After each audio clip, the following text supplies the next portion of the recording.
மதுரையில் அமைய இருக்கும் டைடல் பூங்காவிற்கான பணிகள் ஆமி வேகத்தில் நடப்பதாக புகார் எழுந்துள்ளது. உண்மை நிலை என்ன விவரிக்கிறது இந்த செய்தி தொகுப்பு. தூங்கா நகரம், பண்பாட்டின் தலைநகரம் என்றெல்லாம் வர்ணிக்கப்படும் மதுரை மாநகரம் தமிழகத்தில் வளர்ந்து வரும் நகரங்களின் பட்டியலில் 2வது இடம் பிடித்துள்ளது. வரலாற்று சிறப்புமிக்க நகரம் என்றாலும் படித்த திறமையான இளைஞர்களுக்கு போதிய தகவல் தொழில்நுட்ப நிறுவனங்கள் மதுரையில் இல்லாததால் அவர்கள் சென்னை, கோவை, பெங்களூரு போன்ற நகரங்களை நோக்கி படையெடுப்பது இன்றளவும் தொடர்கிறது. பொருளாதார ரீதியில் கோவை, திருச்சியை விட மதுரை சற்றே பின்தங்கியுள்ளது.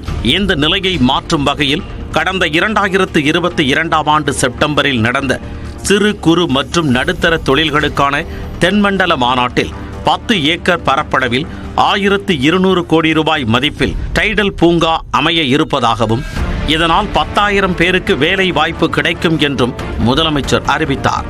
அதிலும் முதற்கட்டமாக 5.63 ஏக்கரில் 600 கோடி ரூபாய் மதிப்பில் டைடல் பூங்கா அமைக்கப்படும் என்ற அறிவிப்பும் மதுரை மக்களை மகிழ்ச்சிக்குள்ளாக்கியது. இதையடுத்து மாட்டுத்தாவணி அருகே மாநகராட்சிக்கு சொந்தமான இடம் தேர்வு செய்யப்பட்டு 12 தளங்களுடன் டைடல் பூங்கா அமைக்கும் பணிகள் துரிதமாக செயல்படுத்தப்பட்டன. ஆனால் மண் பரிசோதனை, டெண்டர் அறிவிப்பு, சுற்றுச்சூழல் அனுமதி ஆகியவை கிடைப்பதில் தாமதம் ஏற்பட்டுள்ளது.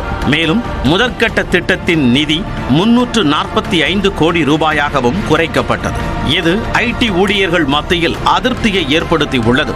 ஏன் இந்த பிளானிங் அண்ட் இம்ப்ளிமெண்டேஷன் ஸ்டேஜ்ல இவ்வளவு கன்ஃபியூஷன் மதுரைக்கு இருக்குது அப்படிங்கிறது தெரியல. ஸோ இவ்வளோ நாள் டிலேக்கு அப்புறம், ஒரு 2 வருஷம் டிலேக்கு அப்புறம் தான் நமக்கு இப்போ டைடல் பார்க் டேக் ஆஃப் ஆகிற மாதிரி இருக்குது.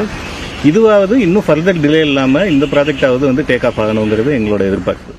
மதுரையில் கடந்த 10 ஆண்டுகளில் 125 சிறிய தகவல் தொழில்நுட்ப நிறுவனங்கள் இயங்கி வருகின்றன. போதிய இடம் இல்லாததால் பெரிய நிறுவனங்கள் வேறு பகுதிகளுக்கு செல்லும் நிலை ஏற்பட்டுள்ளது. இதனிடையே டைடல் பார்க் முதற்கட்ட திட்டத்திற்கான சுற்றுச்சூழல் அனுமதி விண்ணப்பத்தில் 289 கோடி ரூபாய் என்று தனியார் நிறுவனம் கோரியுள்ளது ஐடி ஊழியர்களை மேலும் கவலையடைய செய்துள்ளது. பார்க்கிங் ஸ்பேஸ்க்கு மட்டுமே 25% நிலத்தை கவர்மெண்ட் யூஸ் பண்ண போகிறதா தகவல் வெளியாயிருக்குங்க. ஸோ எங்களை பொறுத்தளவு பார்த்தீங்கன்னா அந்த இது ஃபேஸ் 2 திட்டமும் இருக்குன்னு சொல்லியிருந்தாங்க. இப்போ பார்த்தீங்கன்னா இப்போ ஓப்பன் பார்க்கிங் வர்றதுனால ஃபேஸ் 2 திட்டத்துக்கு நிலம் இல்லாமல் போகுமோன்னு ஒரு அச்சம் எங்களை போன்ற இளைஞர்கள்கிட்ட வந்திருக்குங்க. தற்போதைய காலகட்டத்தில் ஒரு நகரம் வளர்வதில் தகவல் தொழில்நுட்ப நிறுவனங்களின் பங்கு பெரியதாக இருக்கும் நிலையில் 2022ஆம் ஆண்டில் அறிவிக்கப்பட்ட திட்டத்தை விரைவாகவும் முழுமையாகவும் செயல்படுத்த வேண்டும் என்பதே எதிர்பார்ப்பாக உள்ளது. நியூஸ் 18 தமிழ்நாடு தொலைக்காட்சி செய்திகளுக்காக மதுரையில் இருந்து ஒளிப்பதிவாளர் பிரபாகரனுடன் செய்தியாளர் ஹரிகிருஷ்ணன்.